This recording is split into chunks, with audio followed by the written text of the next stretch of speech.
Come, pretty boy. We're here with Juan Lopez of Gurkha Cigars. Juan, how you doing today? Doing great, brother. How you doing, man? Looking great. Thanks, man. You know, I always- a little tired. Whenever someone's like, which one's Juan Lopez? I'm like, the guy looks like Alec Baldwin.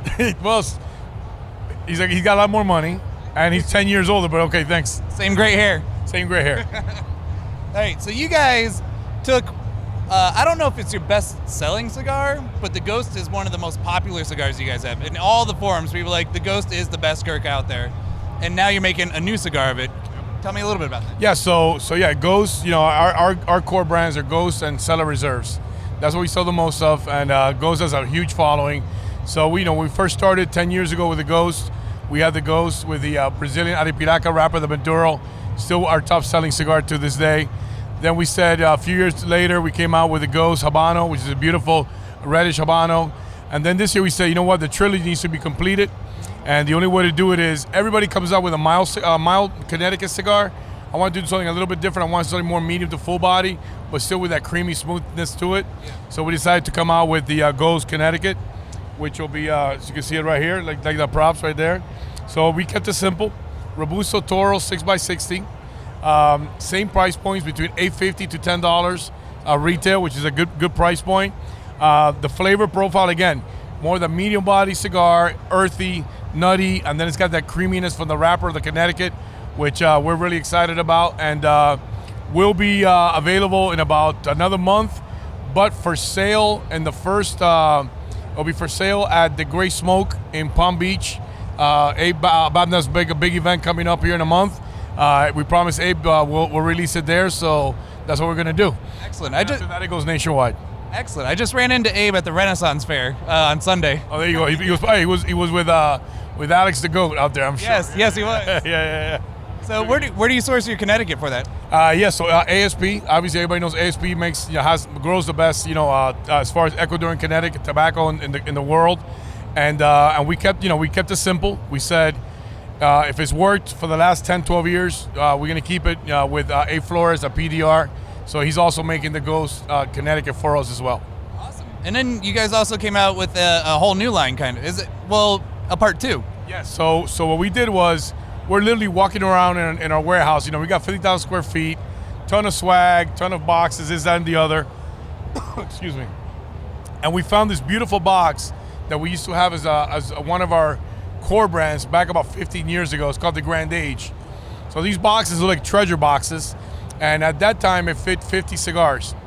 Jim and I sat around and we said, why don't we do this? Why don't we come up with a value cigar and make it a 60 box count and a Toro size with compartments where we could do a bundle refill program and give the consumer and the retailer the opportunity to buy a refill bundle at a lesser price. Yeah. So we came out with a natural, again, Ecuadorian Habano Maduro, made it in Las Villas, which is a small little factory that we're using in Nicaragua.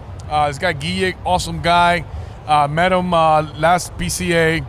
Went down to his factory. The guy is so old school. He doesn't draw test his cigars, which I was a little scared of. Yeah. But he weighs everything. So I go, are you sure this works? But he goes, listen, I do it the old Cuban way. I go, I know. I smoked a lot of Cubans. They don't draw. So he goes, mine do. So anyway, we tried 50, 60 cigars. Then we settled for some more a month later. They all drew perfect. So he's doing something right. And he gave us a good enough price point where I could then pass it on to the consumer and the retailer. So you're talking, it's only one size, 6x54, and we're doing $6.50 a cigar. Wow, that's a great price. That really is a value brand. Very value, good smoke, really consistent. First order came in, about 150,000 cigars, so we're ready to rock and roll. That's ready to ship in about a week. You say it's a value cigar, but the branding on it looks like it's a premium cigar. It's beautiful. Listen, at the end of the day, it's still a premium cigar, but that's one of the advantages that you have when you're a company like us, right? So we don't own factories, we don't own fields, but we find great tobacco, we find smaller factories that we could grow with. Yes. Abe is a perfect example at PDR.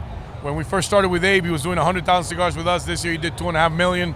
ACC in Nicaragua, Damian Talpanez, he's about 3 million. The Cuevas family, which I know you know well, those guys do all the Cellar Reserves for us. That's a 3.5 million cigar venture. And it all started with a small order of 50,000 cigars, and they grew with us.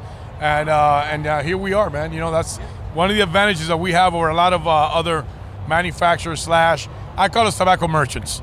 We're merchants, right? We buy the tobacco, we market the cigar. I have my team out there myself, selling it, educating the customer on the product. And I think that's one of the advantages that we have over other companies. That's why we've grown rapidly in the last 6-7 years. Yeah, you guys have a pretty hardcore following. Your Facebook group is just full of people that are diehard. So, oh man, we do. We're very fortunate that we do have, Gurkha Nation's real strong. Everywhere I go, somebody knows Gurkha. Listen, this, you have some guys that like it, some guys that hate it. But luckily, we have a lot more guys that like it than hate it. But it is, at the end of the day, it's tobacco, it's a cigar. I like a lot of cigars that are here in our industry, and I smoke them all. And I every time I do events or I go to an event, I always support the industry. And I think that's why we're such a small niche kind of industry, which I think that makes it so much fun to work at. Yeah. When I was in the military, like we all smoked Gurkha because we loved the bands, and that's what I got started with.